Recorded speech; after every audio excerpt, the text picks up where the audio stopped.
As a kid, my favorite game was Save the World! I used to recruit my little sister, and we would build forts and imagine a disaster, something dramatic like a massive flood, and we would save the baby dolls and cover them with hugs and kisses and feed them. I was being a person that people could count on. I was a superhero. When I was 5 years old, sitting alone in my closet, I declared with all my heart that I never wanted any other child to experience the pain that I was feeling. I've remembered that moment my whole life. That's when my hunt for happiness began. My dad was raised Irish Catholic. My mom grew up Muslim in Iran. I wish I could say that their relationship was an embodiment of peace, but I can't. I grew up in a war zone between the two most important people in my life. I don't have a nice story. I have a story that prepared me to make changes in this world. When my mom left her country at 18, she left behind a revolution. She told us that there were times where she had to stay in the basement in candlelight in fear of being bombed. She never felt safety or trust, and she didn't know how to create it for me. By the time I was 14, I had lived with neighbors, with my uncle, in foster homes, and in a shelter where there were locks on every door. There were armies of lawyers, therapists, social workers, mediators. I grew up knowing that whatever I said was essential to my life and the people I cared about most. I never knew if someone was going to show up at my door and take away someone I loved, or if a new court order would have me lose my home and I'd be forced to live with strangers. I remember one time I was sitting on my front porch thinking, what does a good or positive experience look like? And is it possible for everyone? Mostly it seemed that there was no hope. I couldn't trust anyone. But I knew that I could be a person that people trusted. And I knew that when things were the toughest for me, it was helping other people when I felt the best. Those were the precious moments that I felt truly happy. So I started creating situations that would allow me and everyone around me to be happier. By 4th grade, I decided if I was really going to save the world, I needed to be an expert on the problems.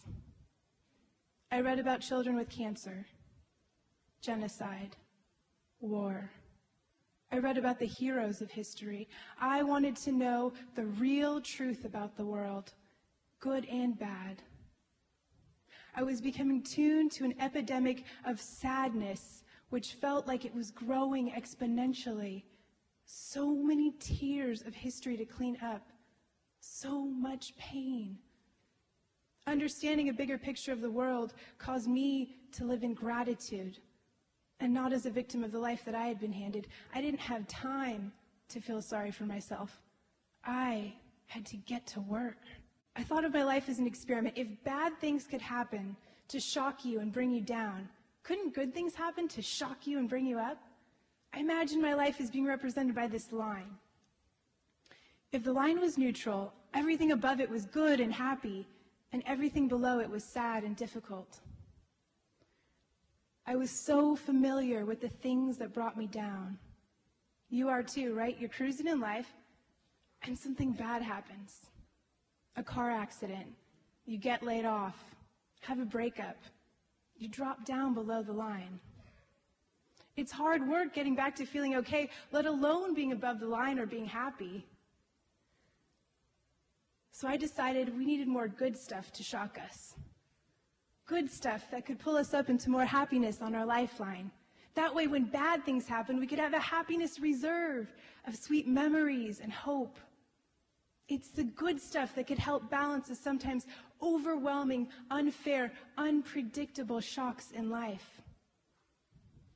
I couldn't stop bad things from happening, but I could be a part of making the story better. I decided what we need is happiness shock therapy. People actually seek happiness shocks all the time. Riding roller coasters, skydiving, watching funny movies. It's all going into our happiness bank accounts. Think about it. Happiness shock investments. Invest in your future. I had to find out what people needed in order to maximize that happiness boost. So I started talking to everyone. Whether I had a minute in the elevator or a couple hours on a plane, I was hunting ways to escalate happiness for me and all of humanity. I was looking to get the best mileage, good HPS, happiness per shock, happiness efficiency. I wondered, how far could it go? After talking to hundreds of people from all walks of life, I noticed there was a theme. Almost every single person voiced their need for love. Incredibly, most people felt love just by being interviewed. Just by talking to people, magic happened. I was spreading happiness just by wondering how to spread happiness. If you asked me 10 years ago what I'd be doing today, I'd probably tell you I'd be in an orphanage in India taking care of babies. I was pretty sure that's how I was going to best serve the world and find my happiness. For most of my life, I had been running away from my sadness by helping other people. I had focused on tangible needs. I could give shoes to someone who needed them. I could feed someone who was hungry. I thought the greater the need, the greater the joy would be that came from helping. In 2006, I packed my bags for India, and it changed my life in a very unexpected way. After 3 months of traveling, I met so many people who had close to nothing, but had so much to give me. I was witnessing true generosity and happiness in the face of extreme poverty and deprivation. I had to ask myself, who would I be in those circumstances? Would I give if I had nothing? It challenged me to go deeper. It did something to my heart that I can't explain. And I remembered that people who needed me most didn't necessarily look like kids with no shoes and dirty faces. I remembered that every person has needs, and every person has gifts to give. And I knew that's how I wanted to change the world, by making people smile, laugh, feel welcomed, feel a part of something bigger. And I knew I wanted to do it with as many people as I could. I was driving, and I saw a little girl with a lemonade stand. And much like something I imagine a composer might feel when scrambling to express the music in his head, I started thinking about that saying, when life gives you lemons. Then I started thinking about how much I wanted to squeeze every drop of goodness from life for myself and everyone around me.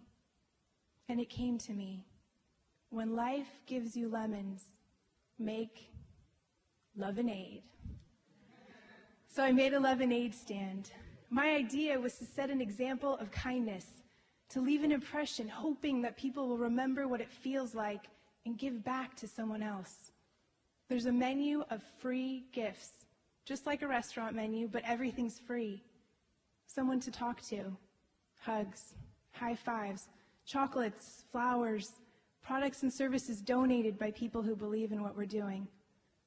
There's also a menu of ways you can give. You can leave a gift for a stranger. Leave $5. Leave your business card offering your services for free. Write an anonymous letter of friendship.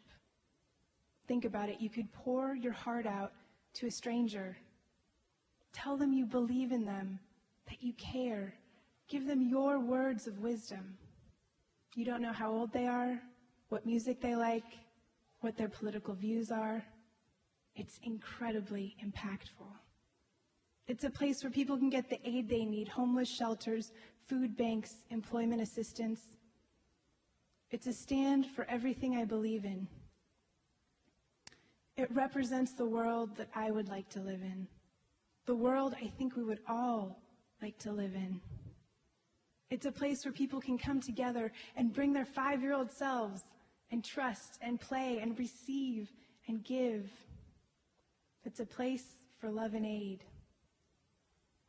I've heard people say that they're afraid of being too happy because they know it can't last.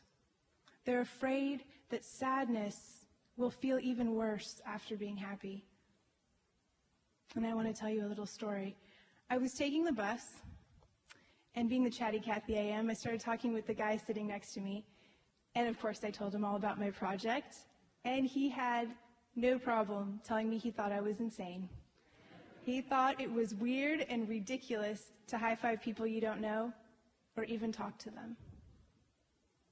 He was extremely shy, and he told me that he thought the people could only cause him more pain, and he didn't feel a need to connect.